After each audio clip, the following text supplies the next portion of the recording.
नमस्कार, मी दिनेश कांजी. आपण बघताय न्यूज डंका.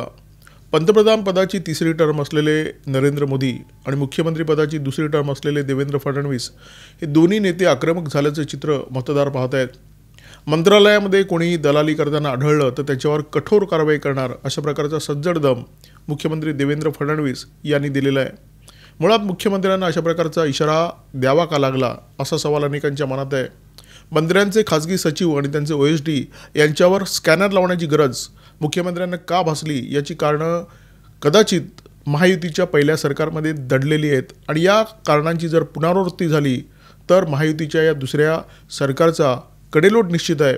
याची जाणीव बहुधा मुख्यमंत्र्यांना झाली असल्यामुळे मुख्यमंत्री असे कठोर झालेले दिसतात. एखाद्या सरकारकडे भक्कम बहुमत आहे म्हणजे ते सरकार स्थिर, हा गैरसमज महाविकास आघाडी सरकारच्या सत्ता काळामध्ये संपुष्टात आला. त्या सरकारकडे सुद्धा भक्कम बहुमत होतं, परंतु भ्रष्टाचारामुळे हे सरकार गोत्यात आलं. त्या सरकारला गोत्यात आणणारे होते विरोधी पक्षनेते देवेंद्र फडणवीस. भ्रष्टाचाराच्या मुद्द्यावरून देवेंद्र फडणवीस यांनी या सरकारला चांगलंच घेरलं होतं.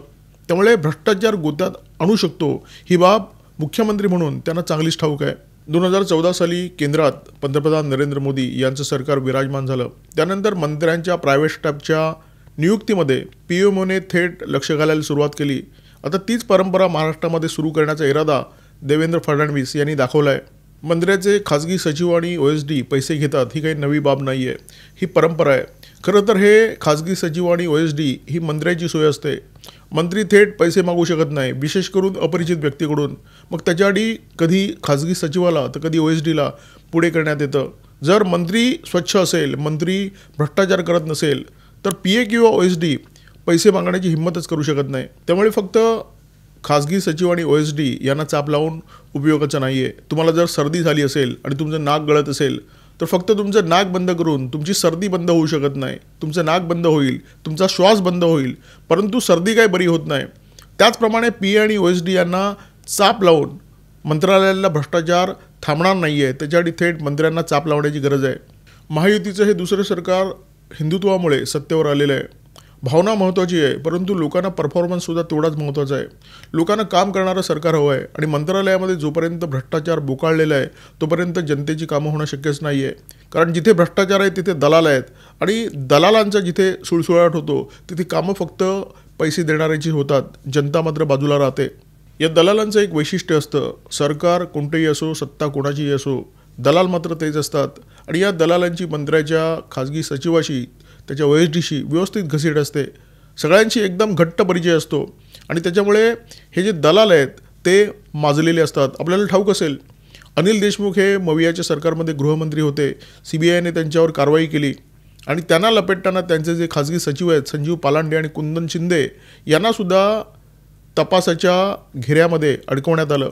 त्यांनासुद्धा अटक झाली. हे दलाल कोणत्याही पक्षाच्या कार्यकर्त्यापेक्षा, पदाधिकाऱ्यापेक्षा अधिक शक्तिशाली असतात. मंत्रालयामध्ये कार्यकर्त्याची किंवा पदाधिकाऱ्याची किंमत नसते. कायद्याच्या चौकटीत बसणारं एखादं काम जर एखादा पदाधिकारी मंत्र्याकडे घेऊन गेला तर मंत्र्याला ठाऊक असतं की पदाधिकाऱ्याकडून पैसे कसे मागायचे, त्याच्याकडून पैसे मिळणार नाहीत आणि त्याच्यामुळे या पदाधिकाऱ्याला पळवायचं, त्याला थकवायचं आणि सरतेशेवटी ते काम टाळायचं असा शिरस्ता सगळ्या पक्षाचे मंत्री वर्षानुवर्ष राबवत आलेले आहेत. या दलालाच्या माध्यमातून जेव्हा हेच काम तुम्ही मंत्रालयामध्ये घेऊन जाता तेव्हा तोच मंत्री ज्या नियमात ते काम बसत नसतं तो नियम वाकवतो, वळवतो आणि ते काम करून देतो. मगाशी मी म्हटलं की हे दलाल सर्वपक्षीय असतात. पक्ष कोणताही असो, कोणत्याही पक्षाची सत्ता असो, त्यांना फरक पडत नाही. काँग्रेस आणि राष्ट्रवादी काँग्रेसच्या आघाडी सरकारच्या जमान्यामध्ये बिमल अग्रवाल नावाचा एक जो दलाल होता तो प्रचंड तेजीत होता. या दलालाचं नाव एका ED ऑफिसरसोबत सुद्धा जोडलं गेलं होतं. गुजरातच्या या ED ऑफिसरसाठी हा दलाल दलाली करायचा आणि या प्रकरणी त्याला तुरुंगवाससुद्धा झाला होता. यशवंत जाधव यांच्यावर जेव्हा महाविकास आघाडी सरकारच्या कार्यकाळामध्ये इन्कम टॅक्सने कारवाई केली होती तेव्हा त्या तपासामध्ये याच बिमल अग्रवालचं नाव पुढे आलेलं. म्हणजे काँग्रेस, राष्ट्रवादी असो किंवा शिवसेना, या दलालांना पक्ष कोणता याच्यामुळे काही फरक पडत नाही आणि सगळ्या पक्षाच्या नेत्यांना हे सोयीचे असतात. कारण हे वागतातसुद्धा आणि वाकवण्यातसुद्धा हे पटाईत असतात. काही दलाल मंत्रालयामध्ये बसलेले असतात, काही दलाल बाहेरून येतात आणि हे दोन्ही प्रकारचे दलाल मंत्र्यासाठी काम करत असतात. खाजगी सचिव आणि OSDंवर चाप लावण्यासाठी मुख्यमंत्र्यांनी पाऊल उचललेलंच आहे. बाहेरून जे दलाल येतात त्यांच्यासाठी फेस रिडिंगची यंत्रणा मंत्रालयामध्ये कार्यरत करण्यात आलेली आहे. परंतु मंत्रालयात भेटणं जर अडचणीचं ठरत असेल तर मग बाहेर 5 स्टार हॉटेल आहेत, बाहेर असे अनेक अड्डे आहेत, मंत्र्यांचे बंगले आहेत, ज्या ठिकाणी या बैठका होऊ शकतात आणि पैशाची देवाणघेवाण व्यवस्थितपणे होऊ शकते. प्रश्न असा निर्माण होणार की लक्ष ठेवायचं तर कुठे कुठे. आणि इथे उपयोगी पडू शकतो मुख्यमंत्र्यांचा दरारा. भ्रष्ट मंत्र्याला मंत्रिमंडळात स्थान नाही हे मुख्यमंत्र्यांना एकदा दाखवून द्यावं लागेल. प्रश्न हा आहे की 2 पक्ष सोबत असताना मुख्यमंत्र्यांना हे शक्य होईल का? धनंजय मुंडे यांचं जे उदाहरण आहे ते तर ताजंच आहे. शिवसेनेच्या मंत्र्यांनी सुद्धा मंत्रिमंडळाच्या बैठकीमध्ये OSD आणि खाजगी सचिवाच्या नियुक्तीच्या मुद्द्यावरून आरडाओरडा केलेला आहे आणि तो आरडाओरडा बाहेर माध्यमांना सुद्धा ऐकू गेलेला आहे. दलालांवर कारवाई करताना भेदाभेद टाळायला पाहिजे. बाबा सिद्दीकी यांची हत्या झाली, त्या हत्येनंतर पोलिसांनी जो तपास केला, पोलिसांनी जे जबाब घेतले, त्या जबाबातून ही बाब स्पष्ट झालेली आहे की SRAमध्ये राजकीय नेते मंडळी मोठ्या प्रमाणात दलाली करत आहेत. खरं तर याच दलालांचा SRAमध्ये प्रचंड सुळसुळाट झालेला आहे. हे राजकीय नेते बिल्डरांसाठी कशा प्रकारची लॉबिंग करतात, लोकांवर कशा प्रकारचा दबाव आणतात, लोकांना बिल्डरांच्या पाठीशी उभं करण्यासाठी काय काय करतात, हे सगळं या सिद्दीकी हत्या प्रकरणाच्या तपासातून लोकांच्या समोर आलेलं आहे. त्यामुळे मुख्यमंत्र्यांनी कारवाई करताना ती सरसकटच होईल याची काळजी घेतली पाहिजे. मुख्यमंत्र्यांनी 2-4 दलालांना तुरुंगात धाडलं आणि 2-3 मंत्र्यांचा कडेलोट केला तर सगळे सुतासारखे सरळ होतील. प्रशासन भ्रष्टाचार मुक्त होईल आणि मुख्यमंत्र्यांना अपेक्षित असल्याप्रमाणे गतिमानसुद्धा होईल.